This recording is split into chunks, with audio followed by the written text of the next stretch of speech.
Hello everyone, it is me Vegeta T23 and welcome back to my new What If. Today we're talking about what if Vegeta was born as a Super Saiyan 4. Before I start, I'd like to mention that I created a Discord server for you to join. The link is in the description of this video, so if you'd like to join in and talk to me and the rest of my fans, it's there. Now back to the video. In the last part, the Ox King asked for the squad to bring his daughter. However, they forgot about it halfway through. They then stopped in a village to grab a bite to eat, but came across Monster Carrot and his gang. Yamcha, trying to prove his youthfulness, tries to get rid of him, but gets turned into a carrot. Kakarot and Vegeta then go and use a combination of ki-based distance attacks to make him return Yamcha back to normal. But then Vegeta gets turned into a carrot, and instead of being unable to move, he floats up and starts attacking Monster Carrot using his newfound body. Carrot then fainted and Vegeta became himself again. After finding the Dragon Balls, Pilaf took them. However, they easily dominated and they then wished for planet Mars to have 20 times normal gravity, and the wish is made. They then split up, except Bulma and Vegeta, who stayed together most of the time. Bulma then asked of Vegeta to go to Mars with him, but with higher gravity, Vegeta is skeptical, but then they go anyway. Bulma quickly regrets going and they return to Earth. Vegeta then trains Bulma under high gravity, and Bulma gets a weird will to train afterwards, training pretty hard for the last year, beefing herself up a bit, and researching the Dragon Balls to make them more powerful and to decrease the waiting time between wishes. Kakarot then comes over asking for yet another adventure, and Bulma says what she's doing with the Dragon Balls. Bardock, Gina, and Gohan are all there and interested in the concept of the Dragon Balls. With the recap out of the way, let's continue the what if. Bulma invites them all in and makes a quick talk with them before showing them the machine she's using to improve the wish orbs. As interesting as it is, Bardock is somewhat annoyed they don't get to go anywhere, but is interested in the machine and the Dragon Balls themselves. He asks what those Dragon Balls do, and she says they can grant any wish you tell the dragon Shenron, and he grants it, hence the increased base gravity on Mars. Taking that into account, he asks for a wish for something, and Bulma complies.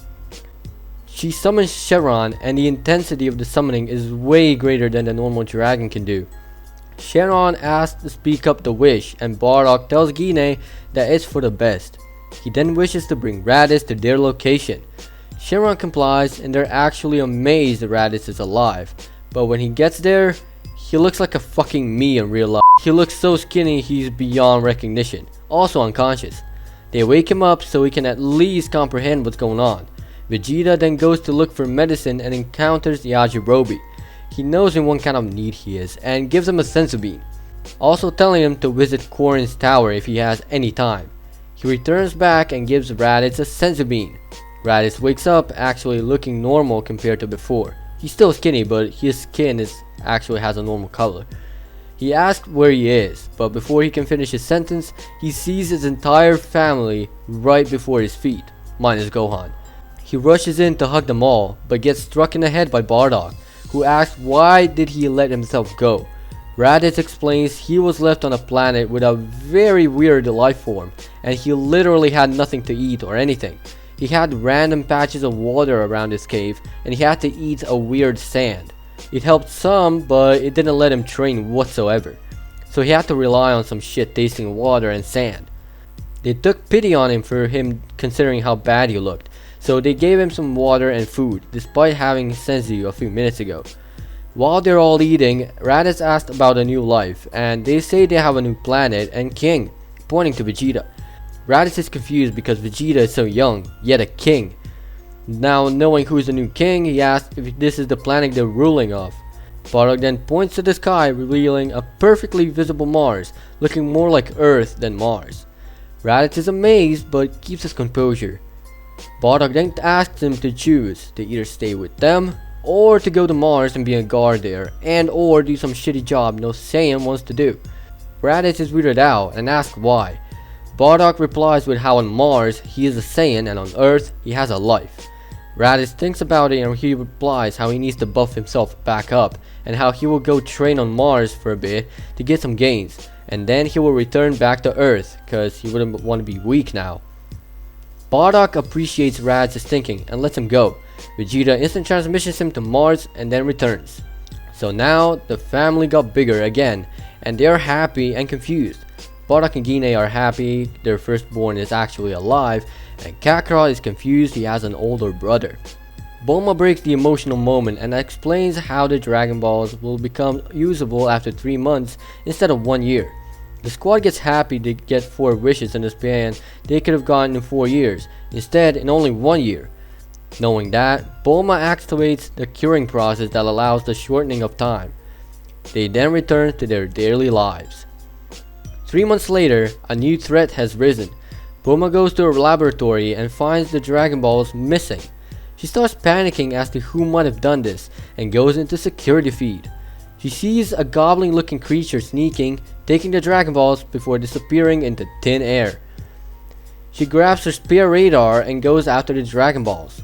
She flies as fast as she can and encounters Tambourine.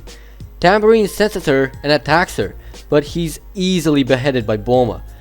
She takes the Dragon Balls, but before that she notices another goblin creature, and Roshi, who she vividly remembers. Roshi is there to kill him, but he has no luck as he's easily picked apart and thrown into a mountain, despite Roshi showing off his tricks. King Piccolo then turns his head towards Bulma and starts complimenting her. Roshi looks on with his pervy eyes, but that quickly sinks as he witnesses Piccolo being decapitated and blasted away in just 2 moves by Bulma. Before dying, Piccolo spits out an egg and then leaves the atmosphere along with Bulma's blast. With that, King Piccolo is no more and the peace is yet again. With that, we're leaving things be for now. Thank you for watching. If you think I broke my router cleaning my room, then click dislike, but if you liked the video, hit that like button. Also, I'd like to give a big ass shout out to Leftgate. He is, let's just say, a pro Minecraft player who supplied me with the in-game footage for the 1K sub special since I'm so bad. Click the link in the comment section I pinned and sub to him. He posts as much as every otaku posts on Instagram, but when he does, he kills it, literally. So go ahead and subscribe to him and enjoy the montages. If you'd like me to cover your idea in the near future, comment down below. And as always, peace out.